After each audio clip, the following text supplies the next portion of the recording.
Hola familia, no estamos aquí para compartir acerca de la palabra de Dios. Yo soy el Padre Samuel Benes Gutiérrez y un gusto estar contigo. Estamos en el día número 159 de la lectura de la palabra de Dios. En este día vamos a compartir del Evangelio según San Marcos capítulo 11 al 12 y el Salmo 67. Vamos a preparar nuestra sala de escritura para continuar la lectura de la palabra de Dios y también vamos a preparar nuestro corazón. En el nombre del Padre y del Hijo y del Espíritu Santo. Amén. Del Santo Evangelio según San Marcos. Capítulo 11. Entrada de Jesús en Jerusalén. Cuando se acercaba a Jerusalén, a la altura de Betfagé y Betania, junto al monte de los olivos, Jesús envió a 2 de sus discípulos con este encargo: vayan al poblado del frente. Al entrar en él, encontrarán enseguida un borrico atado sobre él que nadie ha montado todavía. Desátenlo y tráiganlo. Y si alguien les pregunta por qué lo hacen, dígale que el Señor lo necesita y que enseguida lo devolverán. Los discípulos fueron y encontraron un borrico atado junto a la puerta, afuera, en la calle, y lo desataron. Algunos de los que estaban ahí le preguntaron: ¿por qué desatan al borrico? Los discípulos le contestaron como le había dicho Jesús, y ellos le dejaron. Llevaron el borrico, echaron encima su manto, y Jesús montó en él. Muchos tendieron sus mantos por el camino y otros hacían lo mismo con ramas y cortaban en el campo.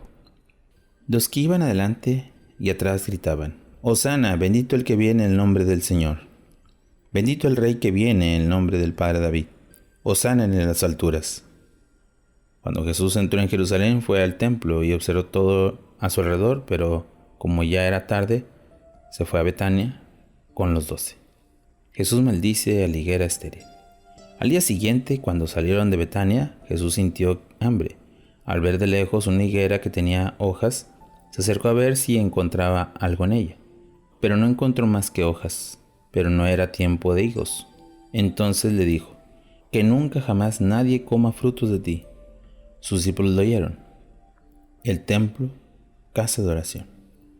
Cuando llegaron a Jerusalén, Jesús entró en el templo y comenzó a echar a los que vendían y compraban en el templo. Tumbó las mesas de las que cambiaban dinero y los puestos que vendían las palomas, y no permitía que nadie pasara por el templo llevando cosas. Luego se puso a enseñar diciéndoles: ¿no está escrito: mi casa será casa de oración para todo el pueblo? Ustedes, sin embargo, la han convertido en una cueva de ladrones. Los jefes de los sacerdotes y los maestros de la ley se enteraron y buscaban el modo de acabar con Jesús, pero le tenían miedo, ya que toda la gente estaba asombrada de su enseñanza. Cuando anocheció, salió fuera de la ciudad. Lección de la higuera seca. Cuando a la mañana siguiente pasaban por ahí, vieron que la higuera se había secado hasta la raíz. Pedro se acordó y dijo a Jesús: Maestro, mira la higuera que maldijiste, se ha secado. Jesús le dijo: tengan fe en Dios. Les aseguro que si alguien dice a esta montaña: quítate de ahí y arrójate al mar, si lo hacen sin dudar y creyendo que va a suceder lo que dice, lo obtendrán. Por eso les digo, todo el que pida con su oración, observarán si tienen fe en que van a recibirlo. Y cuando oren, perdonen si tienen algo contra alguien, pero que también su Padre del cielo les perdone sus culpas. La autoridad de Jesús cuestionada. Llegaron de nuevo a Jerusalén y mientras Jesús paseaba por el templo, se le acercaron los jefes de los sacerdotes y los maestros de la ley y los ancianos y le dijeron: ¿con qué autoridad haces estas cosas? ¿Quién te ha dado esa autoridad para actuar así? Jesús le respondió: también yo les voy a hacer una pregunta. Contéstenme y yo les diré con qué autoridad hago esto. ¿De dónde viene el bautismo de Juan? ¿De Dios o de los hombres? Contéstenme. Ellos intentaban ponerse de acuerdo y razonaban así: si decimos que Dios, dirá, entonces ¿por qué no le creyeron? Pero ¿cómo vamos a responder que era de los hombres? Tenían miedo a la gente porque todos les consideran a Juan como profeta. Así que respondieron a Jesús: no lo sabemos. Jesús le contestó: pues tampoco yo les digo con qué autoridad hago estas cosas. Capítulo 12. Parábola de los viñedos homicidas. Entonces Jesús les contó esta parábola. Un hombre plantó una viña, la rodeó con una cerca, construyó un lugar para hacer el viño y edificó una torre. Después la arrendó a unos viñadores y se ausentó. Hace debido tiempo envió a su siervo a todos los viñadores para que le dieran la parte correspondiente de los frutos de la viña. Pero ellos lo agarraron, lo golpearon y les echaron como los malos vacíos. De nuevo les envió a otro siervo. Lo maltrataron y lo ultrajaron. Todavía les envió otro y lo mataron. Otros muchos, a los que golpearon y mataron. Finalmente, cuando ya no lo quedaba más, les envió a su hijo querido, pensando: a mi hijo lo respetarán. Pero aquellos viñadores se dijeron: este es el heredero, matémoslo, y será nuestra la herencia. La capturaron, lo mataron y lo arrojaron fuera de la viña. ¿Qué hará pues el señor de la viña? Vendrá, acabará con los viñadores y dará la viña a otros. ¿No han leído este texto de la Escritura? La piedra que se echaron los constructores se ha convertido en una piedra fundamental. Esto lo hizo el Señor, y es admirable ante nuestros ojos. Sus adversarios querían capturarlo porque se dieron cuenta de que Jesús había dicho la palabra por ellos. Sin embargo, los dejaron y se fueron, porque tenían miedo de la gente. El impuesto del emperador romano. Le enviaron entonces unos fariseos y unos herodianos, con el fin de sorprenderlo en alguna contradicción. Llegaron estos y le dijeron: Maestro, sabemos que eres sincero y que no te dejas influir por nadie, pues no miras las apariencias de las personas, sino que enseñas con verdad el camino de Dios. ¿Estamos obligados a pagar impuestos al emperador o no? ¿Lo pagamos o no lo pagamos? Jesús, viendo su torcida intenciones, le contestó: ¿por qué me ponen a prueba? Tráigame la moneda del impuesto para que la vean. Se la llevaron y le preguntaron: ¿de quién es esta imagen y esta descripción? Le contestaron: del emperador. Jesús le dijo: pues den al emperador lo que es del emperador y a Dios lo que es de Dios. Esta respuesta les dejó asombrados. La resurrección de los muertos. Se acercaba a unos saduceos que niegan la resurrección y le preguntaron: Maestro, Moisés nos dejó escrito: si un hombre muere y deja mujer, pero sin ningún hijo, que su hermano se case con la mujer para dar descendencia al hermano difunto.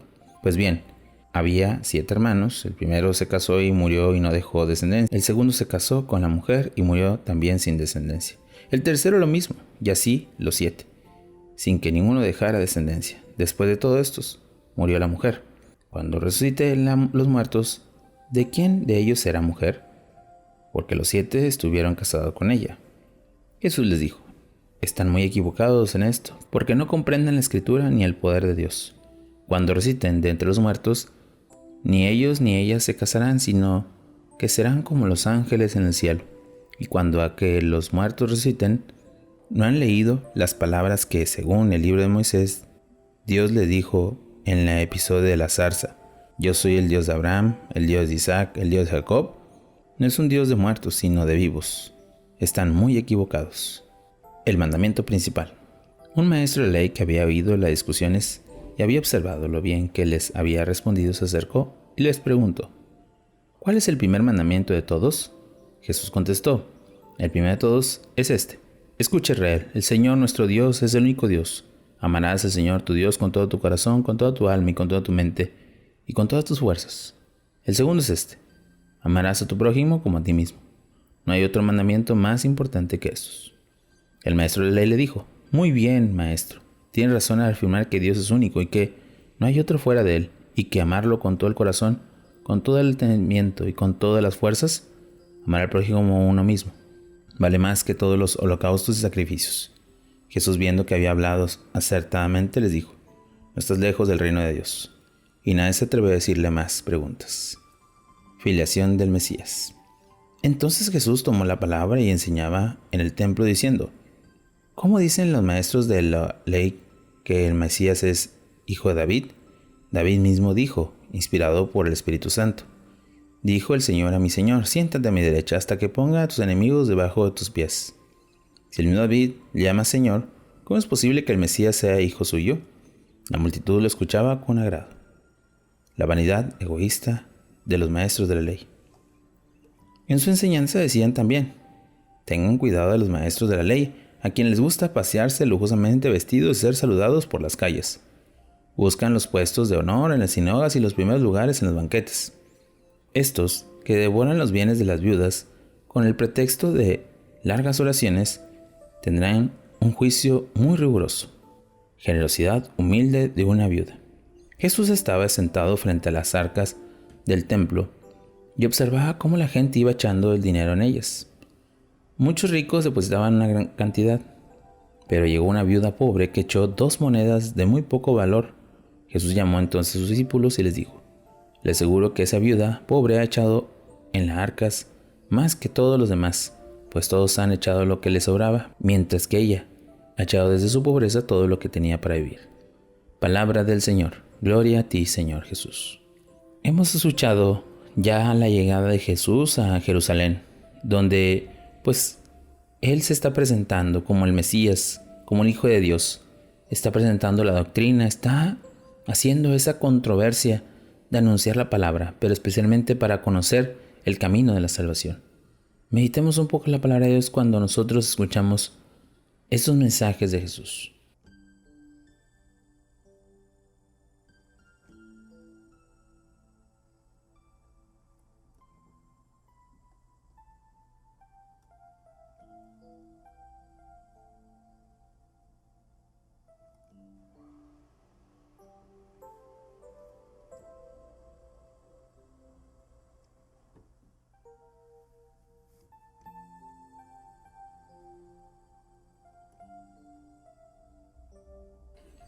Habiendo meditado el Evangelio según San Marcos, pasemos al Salmo 67.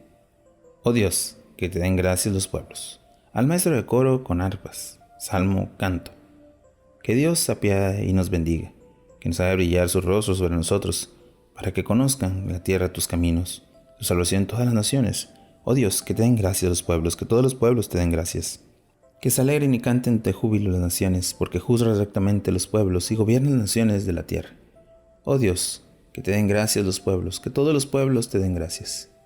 La tierra ha dado fruto, nos bendice el Señor nuestro Dios, que Dios nos bendiga, que te teman hasta los más remotos lugares de la tierra. Oración final. Señor, que conozcamos los caminos, pero especialmente el camino que Cristo hizo para anunciar la salvación. Que nuestras palabras, acciones y sentimientos se vean inundados de la doctrina de Jesús, para poder conocer y saber la salvación y así alcanzar la santidad. Tú que vives y reinas por los siglos de los siglos. Amén. Bueno, familia, hemos terminado un día más la lectura de la palabra, esperando que podamos seguir perseverando en este camino de amor y de gracia. Que tengas un bonito día y una fantástica semana. Bendiciones.